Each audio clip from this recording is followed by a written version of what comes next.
الله أكبر الله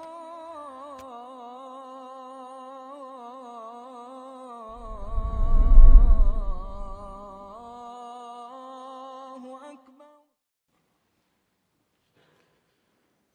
إن الحمد لله نحمده ونستعينه ونستغفره ونعوذ بالله من شرور أنفسنا ومن سيئات أعمالنا. من يهده الله فلا مضل له ومن يضلل فلا هادي له. وأشهد أن لا إله إلا الله وحده لا شريك له. وأشهد أن محمدًا عبده ورسوله صلى الله عليه وعلى آله وصحبه أجمعين. فإن أصدق الحديث كتاب الله تعالى، وخير الهدي هدي محمد صلى الله عليه وسلم، وشر الأمور محدثاتها، وكل محدثة بدعة، وكل بدعة ضلالة، وكل ضلالة في النار. قال الله في محكم تنزيله: يا أيها الناس اتقوا ربكم الذي خلقكم من نفس واحدة وخلق منها زوجها وبث منهما رجالا كثيرا ونساء. واتقوا الله الذي تساءلون به والأرحام إن الله كان عليكم رقيبا. Ғаләмнәрне юктан бар кылып, безләрне халык иткән, тәрбияләгән Аллаһка барча хәмд сәнәләребез, улуглау мактауларыбыз булсын. Шәһадәт китерәмен, Аллаһтан башка гыйбадәт кылырга лаеклы зат юктыр. Аллаһ бар, Аллаһ бер. Һәм шәһадәт китерәмен, Мухаммад ибн Габдуллаһ Аллаһның хак илчесе, тугры пәйгамбәре һәм шәриф булган кулыдыр. Аллаһ аңа, аның гаиләсенә һәм аның сахабаларына салават шәрифләрен насип әйләсә иде. Аллаһ Раббыбыз әгәр дә гаделлеге белән кемне дә булса туры юлдан яздырса, аны бер кем дә бүтән туры юлга чыгара алмас. Аллаһ Раббыбыз әгәр дә үзенең рәхмәте белән кемне дә булса туры юлга күндерсә, аны бүтән бер кем дә адаштыра алмас. Аллаһ Раббыбыз изге китабында әйтте: "Эй кешеләр, сезләрне халык иткән, сезләрне яраткан Раббыгыздан куркыгыз. Ул сезне бер кешедән яратты, аннан иптәше хатынын барлыкка китерде, һәм алар икесеннән дөньяга күп ирләрне һәм хатыннарны чәчте. Бәлки бер-берегездән Аллаһ хакы өчен сорыйсыз, шул Аллаһның ачуыннан, һәм шулай ук туганлык җепләрен өзүдән куркыгыз. Дөрестлектә Аллаһ сезне күзәтеп торучыдыр. Әмма бәъд, мөхтәрәм җәмәгать, Аллаһ Тәгалә Раббыбыз әгәр дә ике кеше, ике мөселман ир белән хатын никахлашсалар, гаилә корсалар, аларның һәрберсенә хукукларын билгеләде. Һәрберсенә яңа өстәмә вазифалар булдырды. Һәм бүгенге шушы вәгазьдә инде хатын-кыз хукукларына тукталып үтәсем килә. Ирләрнекен дә искә алыр идем, ләкин алар икесе дә бер хутбәгә сыймаячаклар. Һәм мөхтәрәм җәмәгать, сезнең арагызда мин үзем үрнәк ир түгелмен, ләкин шулай да шушы вәгазьне, шушы насихатны иң беренче башта үземә һәм инде аннан соң сезгә дә юнәлдерергә телим. Һәм мөхтәрәм җәмәгать, Аллаһ Раббыбыз ислам динендә ир үтәргә тиешле хатын-кыз, хатын хукуклары алар акчага яки матди якка гына бәйләнмәгән. Алар җәмәгать әле хатын-кыз хукуклары әле үз эченә мәгънәви хакларны да үз эченә алганнар. Һәм Аллаһ Раббыбыз хатын хукуклары хакында, хатын хаклары хакында Бакара сүрәсенең 228 аятында әйтә: "Ва лахунна мислу аллази алейхинна бил ма'руф". Һәм Аллаһ кушканча хатын-кызларның вазифалары булган кебек, аларның хаклары да бар дип әйтә. Һәм шуңа күрә Аллаһ Тәгалә Раббыбыз безгә ушбу аятында без ирләр үтәргә тиешле булган хакларны башкарырга әмер итә. Һәм бу мөхтәрәм җәмәгать Коръәндә генә түгел, бу әмер хатын хакларын үтәү ул әле пәйгамбәрбез саллаллаһу алейхи ва саллям сөннәтендә дә искә алынган. Һәм пәйгамбәрбез әйтте: Сезнең арагызда иң яхшы булганнарыгыз үзләренең гаиләләренә яхшы булганнары. Һәм сезнең арагызда мин хатыннарыма иң яхшы булганым, иң яхшы күркәм мөгамәлә күрсәтүчемен дип әйтә Пәйгамбәребез Мухаммад саллаллаһу алейхи ва саллям. Һәм шуңа күрә, мөхтәрәм җәмәгать, гаилә тормышы, ир белән хатынның бергәләшеп яшәүләре, ул әле ирне генә көйләп йөрү түгел. Ул әле ирнең дә карау түгел. Ул, мөхтәрәм җәмәгать, ике якка да эшләргә тиешле булган, әле хатыныңны да көйләргә кирәк.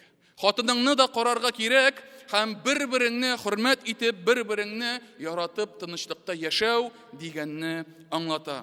Һәм без җәмәгать, без ирләр өстебездә бик зур җаваплылык ята. Әгәр дә без хатыннарыбызга харам булган, тыелган, нинди дә булса эшне эшләргә рөхсәт итсәк, җаваплылыгы безгә кайта. Әгәр дә без хатыныбызга рөхсәт ителгән, хәлал булган, нинди дә булса эшне тыйсак, яңадан җаваплылыгы безгә, ирләргә әйләнеп кайта. Һәм шуңа күрә, мөхтәрәм җәмәгать, хатын хаклары турында сөйли башласак, әлбәттә, иң беренчесе ул гаиләңне тәэмин итү. Ул гарәпчә нафака дип атала, ягъни тулысынча хатынның кирәкле булган эшләрен тәэмин итү, карау, ашату, киендерү һәм башкасы, Һәм ислам дине галимнәре бердәм фикердән бу хакта безгә хәбәр иттеләр. Һәм Ибн Хазм исемле бер галим булай дип әйтә, галимнәр ди ушбу фикердә бердәм булдылар ди. Әгәр дә хатын бай булса да, барыбер без ирләр аны тәэмин итәргә тиешбез дип әйтә. Һәм хатыннан башка бүтән бай кешене тәэмин итеп тору ярамас дип әйтә. Башкалар бай булсалар, аларга бирелми, аларга ярдәм күрсәтелми. Ләкин хатының бай булса да, аңа тәэмин итү һәм ярдәм итү каралган. Аллаһ Раббыбыз Бақара сүрәсенең 233 аятында әйтә: "Ва алал маулуди лаху ризқухунна ва кисватухунна бил ма'руф." Баласы туган әтинең өстендә баланың әнисен яхшылык белән, нормасы белән ризыкландыру һәм киендерү вазифасы бар дип әйтә. Димәк, хатынны тәэмин итү, ашату, киендерү ул хатыннарыбызның хаклары һәм без ирләрнең вазифасы булып тора. Һәм Пәйгамбәребез саллаллаһу алейхи ва саллям бер сахабия хатын Хинт бинт Утба сорау сорагач, ирем мине җитәрлек итеп карамый ди. Җитәрлек тәэмин итми дигәч, Пәйгамбәребез саллаллаһу алейхи ва саллям әйтте: "Иреңнең байлыгыннан үзеңә һәм балаңа җитәрлек акчасын яхшылык белән ал" дип әйтте.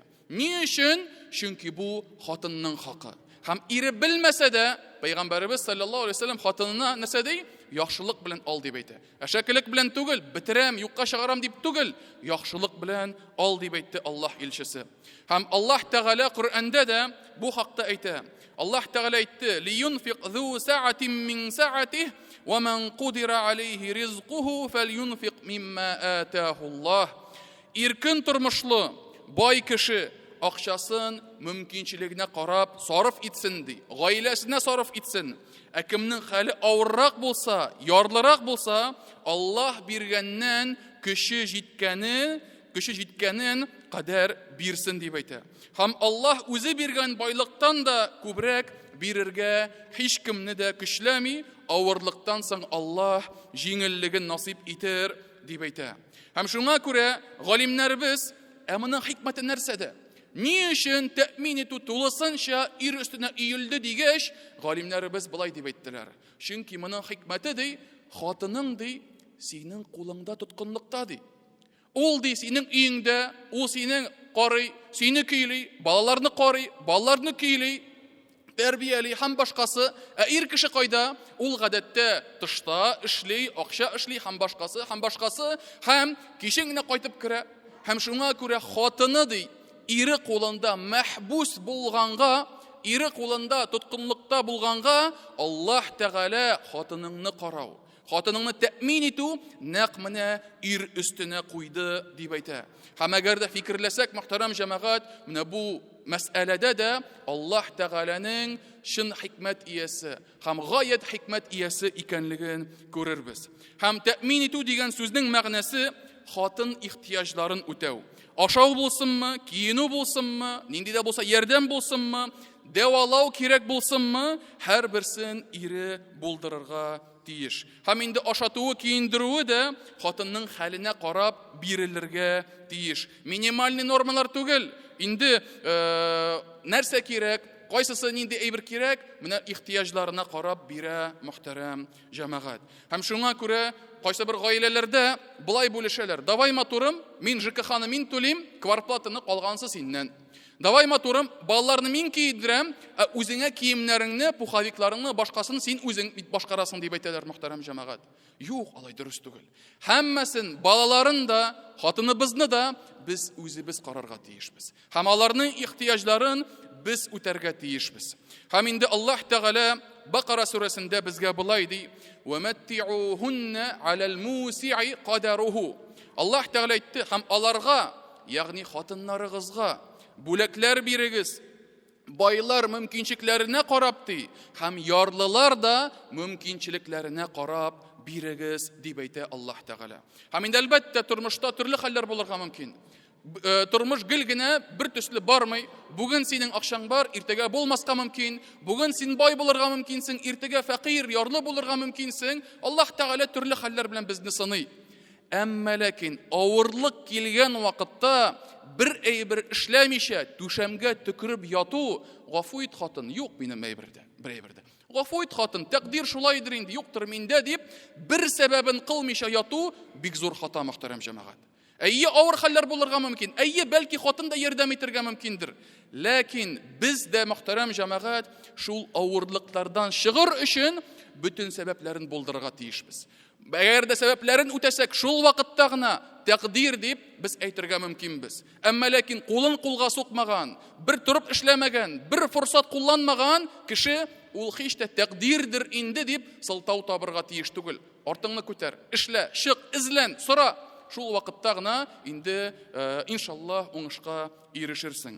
Һәм икенче хаклары, мөхтәрәм җәмәгать, хатыннарның икенче хакы ул да булса, хатының белән матур гомер итү, яхшы мөгамәләдә булу. Һәм яхшы мөгамәлә мәгънәсенә барлык изгелекләр дә керә. Хатыныңа хөрмәт, ярату, күңелен күрү, аны сөендерү, һәм шулай ук аның белән матур гомер итү, яхшы мөгамәлә ул җәмәгать безгә менә шушы әйберләрне булдырырга тиешбез. Һәм хатыныбыздан хәтта нинди дә булса кимчелек күрсәк тә, ул кимчелекләргә сабыр итү, түзү, ул шулай ук хатының белән күркәм гомер итүгә керә. Аллаһ Тәгалә безгә бу хакта Ниса сүрәсендә искә төшерә. 19-нчы аятында Аллаһ Тәгалә әйтте: "Ва аширухунна бил ма'руф". Һәм хатыннарыгыз белән матур, күркәм яшәгез дип әйтә.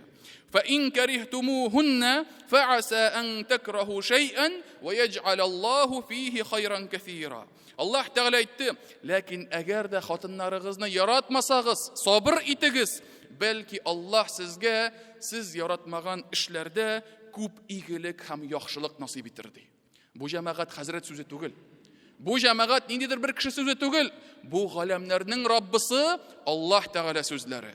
Һәм шуңа күрә тормышта җәмәгать, никахта, гаиләдә яхшы, матур гомер итү Аллаһ Тәгаләнең таләбе. Аллаһ Тәгалә әйтте: "Ва аширухунна бил ма'руф". Алар белән күркәм рәвештә яшәгез дип әйтте. Һәм хадистә дә әйтелә, Пәйгамбәрбез саллаллаһу алейхи ва саллям әйтте: "Мөэминнәр арасында иң камил иманга ия булганысы, иң күркәм холыкка ия булганысы. Һәм мин иң күркәм холыкка ия булганысы.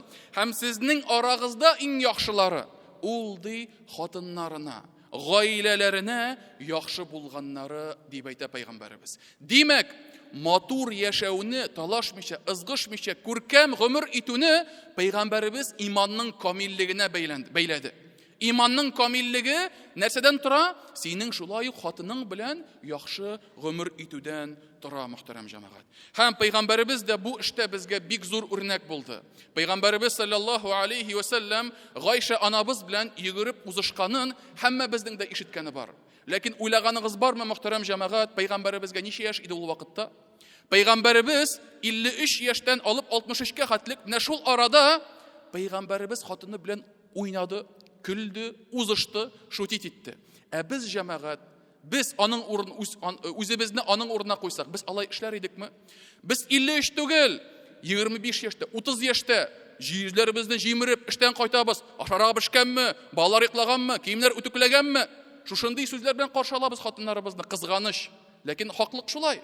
Һәм шуңа күрә мөхтәрәм җәмәгать, пәйгамбәребез саллаллаһу алейхи ва саллям шундый зур яшьтә булуына карамастан хатыннарының күңелләрен күрде. Алар белән уйнады, көлде, хәтта узышты мөхтәрәм җәмәгать. Һәм шуңа күрә бу җәмәгать безнең өчен пәйгамбәребез бик зур үрнәк күрсәтте.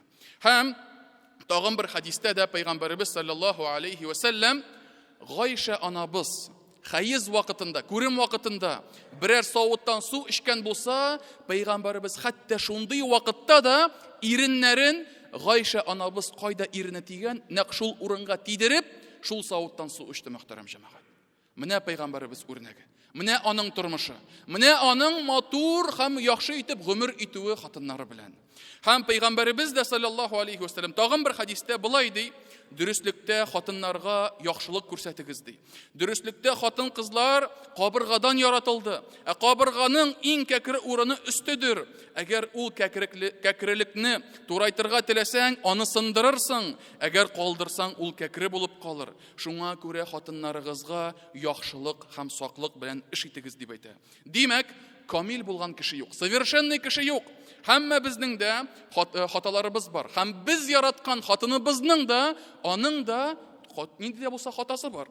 Һәм без җәмәгать хатыныбызны әгәр дә яратып өйләндек икән, әгәр дә аның күркәм сыйфатларын күреп, якын иттек икән, өйләндек икән, аның кимчелекләренә сабыр итәргә тиешбез. Һәм пәйгамбәребез безгә булай ди: мөмин ир, мөмин хатынга бер кашан да нәфрәт белән карарга тиеш түгел ди. Монда сүз ир белән хатын турында бара. Бер кашан да нәфрәт белән карарга тиеш түгел ди. Әгәр дә ул хатынының бер ягын яратмаса, бер гадәтен яратмаса, аның икенче ягыннан күп якларын, күп гадәтләрен яратадыр дип әйтә пәйгамбәребез. Һәм шуңа күрә Аллаһ Раббыбыз әгәр дә безне никахта берләштерсә, әгәр дә без яратып өйләнсәк, безне беркем дә көчләп чыгармады. Безне беркем дә көчләп өйләндермәде. Әгәр дә үзебез теләп өйләндек икән, мөхтәрәм җәмәгать, ул вакытта кимчелекләрне күрсәк, аларны күркәм рәвештә үзгәртергә тырышырга һәм сабыр итәргә тырышырга тиешбез. Һәм тагын бер бик зур проблеманы әйтеп үтәсем килә, мөхтәрәм җәмәгать, җәмгыятебездә ул да булса хатыннарга кул күтәрү. Хатыннарыбызга кулыбыз белән, Алла сакласын, кайсы бер вакытларда хәтта кайсы бер кешеләр кул аяклары белән зыян итүләре. Белегез, мөхтәрәм җәмәгать, бу мөселман сыйфаты түгел. Белегез, мөхтәрәм җәмәгать, бу яхшылык сыйфаты түгел, бу начарлык сыйфаты, бу түбәнлек сыйфаты. Бер вакытны пәйгамбәребезгә берничә хатын-кыз зарланып килделәр. Эй Аллаһ илчесе, безне ирләребез кыйный дип әйттеләр. Һәм шунда пәйгамбәребез саллаллаһу алейхи ва саллям бу хәбәрне ишеткәч бик ачуланды. Һәм булай ди: күп кенә хатын-кызлар минем гаиләләрем янына килеп ирләреннән зарландылар. Белегез, шул кыйнаучы ирләр сезнең арагызда яхшы булганнары түгелдер дип әйтә. Сезнең арагызда яхшылары түгелдер дип әйтә. Ягъни сезнең арагызда яман булган ирләр алар дип әйтте пәйгамбәребез саллаллаһу алейхи ва саллям. Һәм һәрберебез өчен бу кисәтү булырга тиеш. Бу Аллаһ илчесеннән бирелгән начарлык сыйфат. Аннан сакланыгыз дип кабул итәргә тиешбез, мөхтәрәм җәмәгать. Ничек иттереп хатыныңны көндез дөмбәсләп кыйнарга була, кич белән шуның белән бергә ятып йокларга була? Ничек итеп? Нинди күңел белән моны башкарырга була? Көндез канга батырып Алла сакласын, яки башка төрле ниләр белән зыян итеп, рәнҗетеп, кич белән аның күңелен күрергә теләү, аның белән ләззәтләнү теләү. Ничек ул булырга мөмкин? Ничек алар берләшергә мөмкиннәр бу ике теләк? Һәм шуңа күрә Аллаһ илчесе, мөхтәрәм җәмәгать, үзе бер кашанда хатыннарына кул белән сукмады. Бер кашанда кыйнамады. Һәм безгә ул иң үрнәк ир булып тора. Һәм галимнәребез дә булай дип әйттеләр: кем ди хатыны белән идара итә белсә ди, ул бөтен ил белән идара итә белер ди.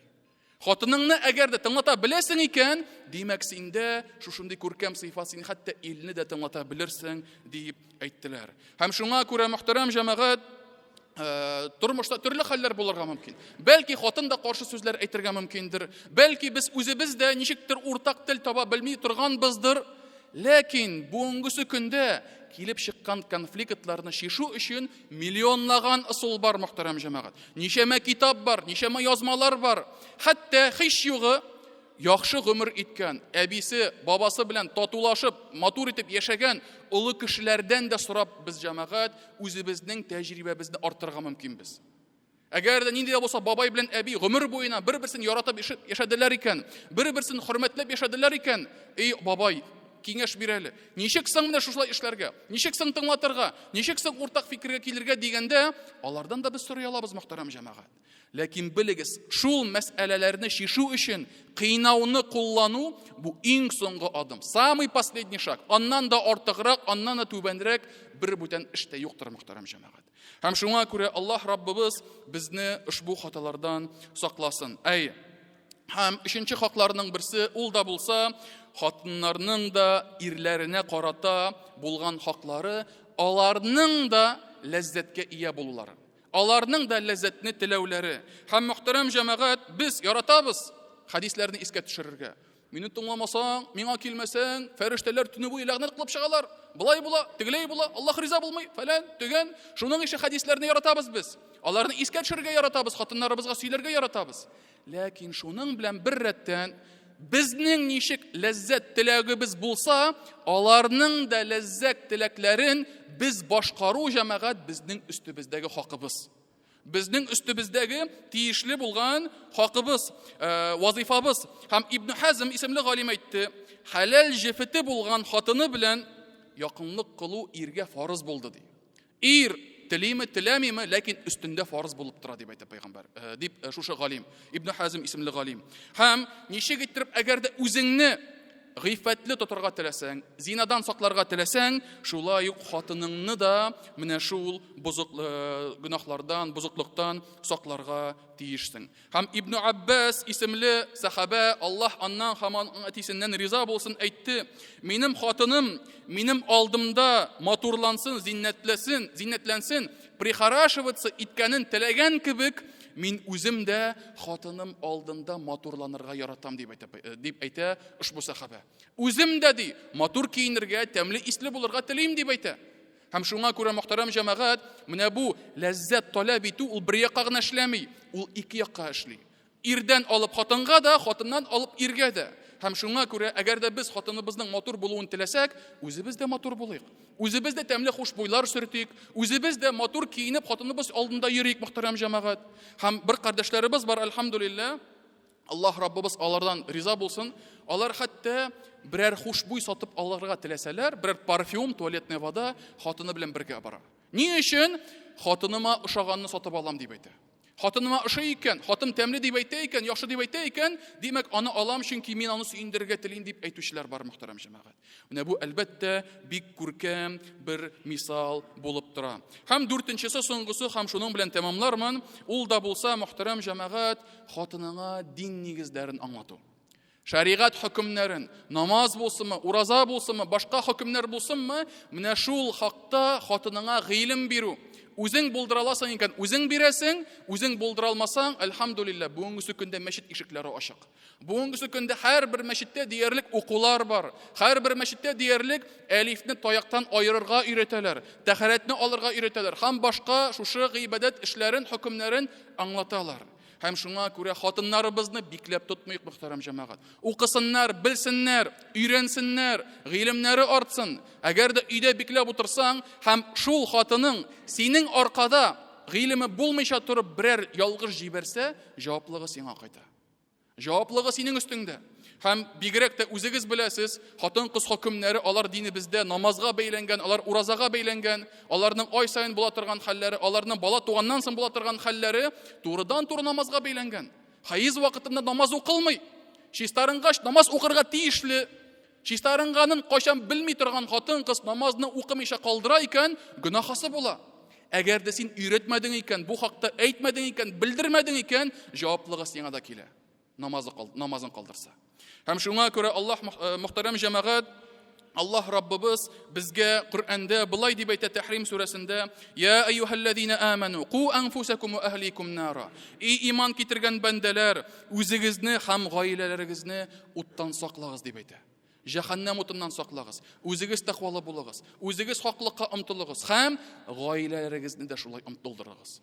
Гаиләләрегезгә дә өйрәтегез дип әйтә Аллаһ Тәгалә. Һәм шуңа күрә Аллаһ Раббыбыз һәммә безгә дә, мөхтәрәм җәмәгать, инде хатыннарыбыз хокукларын башкарырга насыйп итсен, һәм хатыннарыбызга карата гадел булырга, хикмәтле булырга, һәм инде рәхимле һәм шәфкатьле булырга Аллаһ Тәгалә һәммә безгә дә насыйп итсен. Һәм Аллаһ Тәгалә барыбызны да хаталардан, кешегә зулымлык китерүдән сакласа иде, хатыннарыбыз белән күркәм гомер итәргә насыйп итсә иде. Амин. Aqulu ma tasma'un wa astaghfirullah li wa lakum wa lisa'iril muslimina min kulli dhanb fastaghfiruhu innahu huwal ghafurur rahim.